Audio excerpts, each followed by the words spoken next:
আসসালামু আলাইকুম, সবাইকে সাতুলের কুঁড়ে ঘরে আবারও একবার স্বাগতম। তো আপনারা সবাই কেমন আছেন? দেশ এবং দেশের বাইরে থেকে যে যেখান থেকে আমার ব্লগটা দেখতেছেন, অবশ্যই সবাই আমার পাশে থাকবেন, আমার চ্যানেলটাকে সাবস্ক্রাইব করে আমার সাথেই থাকবেন। আর আজকে আপনাদের আমি নতুন একটা ব্লগ ভিডিও নিয়ে আবারও আপনাদের সাথে হাজির হলাম।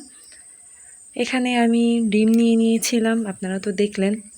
তো ডিম দিয়ে আজকে একটা নতুন রেসিপি বানাবো। আমার ভিডিওর সাথেই থাকেন, পাশেই থাকেন, তাহলেই দেখতে পারবেন যে আমি কি বানাবো আজকে।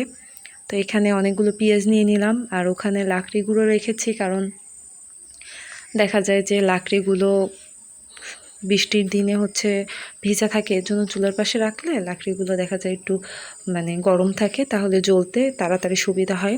আর ওখানে আমি আদা রসুনও নিয়ে নিয়েছি এটা করার জন্য।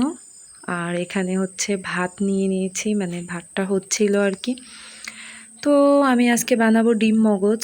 তো এটার নাম ডিম মগজ, তো নাম দেওয়া হলো আর কি ডিম মগজ। এটা আমি একজন আমার ননদের কাছ থেকে শুনেছি আর কি। তো তারপরে ভাবলাম যে আমি নিজেও বানিয়ে ফেলি এখন আর কি। তো এখানে আমি 4টা ডিম লাগবে, আপনারা এভাবে 4টা ডিম নিয়ে নেবেন। আর পেঁয়াজটা একটু বেশি করে নেবেন, কারণ আপনারা সাধারণত মগজ রান্না করতে অনেক পেঁয়াজ দেওয়া লাগে, তো পেঁয়াজটা একটু বেশি নিয়ে নেবেন। তারপর আমি তো এই যে ডিমটা এখন আমি ভালোভাবে ফেটে নিব। 4টা ডিম আমি ভেঙে এখন আর কি ভালোভাবে ফেটে নিয়ে তারপরে ওখানে তো রান্নাতে এখন চলে যাব আমি। তো ভালোভাবে ফেটে নেবেন। আপনারা এটা বাড়িতে ট্রাই করে দেখবেন, খুবই মজা। আমি তো খেয়ে দেখেছি, ভালোই লাগলো আমার কাছে। তো আপনারাও ট্রাই করবেন। আর এখানে আমি এই যে সব পেঁয়াজগুলো দিয়ে নিলাম, তেলটাও পরিমাণ মতো দিবেন। তো 4টা ডিম তো আর বেশি না, অল্পই হবে, কিন্তু পেঁয়াজ দেওয়ার কারণে এখন আর কি বেশি দেখা যাবে। আপনারা রান্নাটার সাথেই থাকেন, তাহলে দেখতে পারবেন অবশ্যই। আমার কাছে নতুন একটা রেসিপি খুবই ভালো লাগলো, কারণ দেখা যায় যে অনেক সময় ঘরে কিছু থাকে না, তখন আর কি আপনার এই রেসিপিটা আপনারা রান্না করতে পারেন, ভালো লাগবে, খেতেও ভালো লাগবে, আর বাচ্চারাও বুঝতে পারবে না। তো আমাদের ঘরেও আজকে বুঝতে পারিনি, আমার বাচ্চারা তো বুঝতে পারেনি, কিন্তু আমার হাজব্যান্ড প্রথমে বুঝেনি, পরে আর কি সেও বুঝে গেছে। তো এখন আর কি আদা রসুন দিয়ে দিলাম, হলুদের গুঁড়া, মরিচের গুঁড়া, মগজ রান্না করতে যা যা লাগে সবই দিয়ে দিবেন। এখানে জিরার গুঁড়া, তারপরে ধনিয়ার গুঁড়া,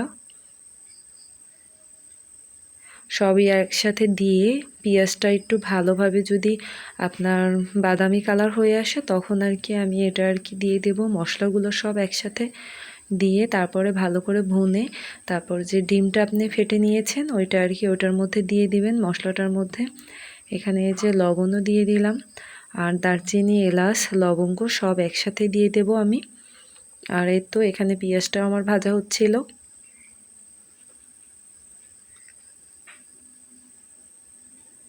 কারণ দেখা যায় অনেক বাচ্চারা ডিম খেতে চায় না, আপনারা তাদেরকে আর কি এভাবে ডিমটা খাওয়াতে পারবেন।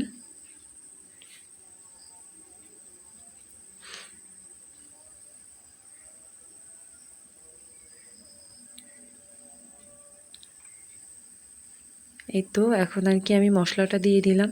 তো গ্রাম বাংলার সাধারণ রান্নাবান্না আমরা সাধারণভাবেই করে থাকি, আর আমার ব্লগটাও গ্রাম বাংলার সাধারণ ব্লগ। তো আপনাদের যদি ভালো লেগে থাকে অবশ্যই লাইক, কমেন্ট, শেয়ার করে দিবেন, আর আমার পাশে থাকবেন। আমার চ্যানেলটা এখনও যারা সাবস্ক্রাইব করেননি, আমার ভিডিও যারা এখন দেখতেছেন, অবশ্যই আমার চ্যানেলটাকে সাবস্ক্রাইব করে আমার পাশে থেকে যাবেন। তো এই যে মশলা দিয়ে পানি দিয়ে দিলাম, এখন আর কি আমি মশলাটা কষিয়ে নিয়েছি, তারপরে আমি ডিমটা দিয়ে দেব। ডিমটা দিয়ে অল্প পরিমাণ পানি দিয়ে তারপরে একটু পানিটা টানলে ভাজা ভাজা হলেই আমি উঠিয়ে নেব। তো আজকের ভিডিও বেশি বাড়াবো না, আজকের ভিডিওটা এই পর্যন্তই। আপনারা যেই দেখে থাকেন, যেখান থেকেই দেখে থাকেন, অবশ্যই আমার ভিডিওতে একটা কমেন্ট করে লাইক দিয়ে আমার পাশে থেকে যাবেন। তো এই যে এটা দেখেন এখনই কিন্তু মগজের মধ্যে দেখাচ্ছে আর কি, যারা যারা মগজ রান্না করেছেন বা খেয়েছেন তারা দেখলেই বুঝবেন। তো এখনই মগজের মতো দেখাচ্ছে। তো এখানে আমি একটু পানি পানি মিশিয়ে দেব, তারপরে এই যে এমন হয়ে যাবে, আর একটু টানলেই পানিটা, তারপরে আপনারা উঠিয়ে নেবেন। তো আজকের রান্নাও শেষ, আমার ভিডিওটাও শেষ। আপনারা আমার পাশে থাকবেন, আমাকে সাপোর্ট করবেন। আজকের ভিডিওটা এই পর্যন্তই। আল্লাহ হাফেজ, আসসালামু আলাইকুম।